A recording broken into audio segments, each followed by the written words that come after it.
841 studenti divisi in 8 sedi in tutto il Veneto. Per le 80 matricole del corso di laurea in infermieristica del campus di Feltre, oggi è stato il giorno del debutto. Nella sala riunioni del Santa Maria del Prato hanno ascoltato docenti, amministratori, compagni del terzo anno, tutti concordi sull'importanza del percorso di studio di una disciplina indispensabile per le strutture sanitarie.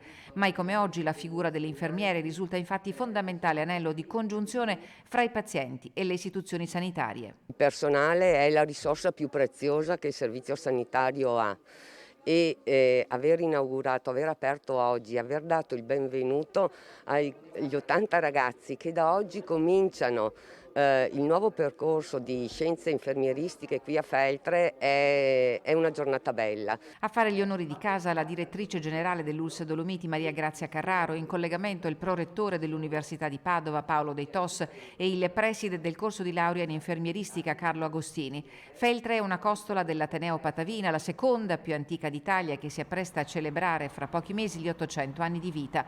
Un percorso impegnativo quello che attende i nuovi iscritti, seguiti da docenti e tutor per la pratica e i tirocini. Questo è il nostro futuro su cui dobbiamo investire, dobbiamo prepararli bene, dobbiamo prepararli ad essere non soltanto dei bravissimi professionisti dal punto di vista tecnico, ma anche delle persone che si sanno rapportare con le altre persone. Buonsenso, saggezza ed efficienza sono garantiti a Feltre, ha detto il professor Oriano Marin, referente dell'Università di Padova.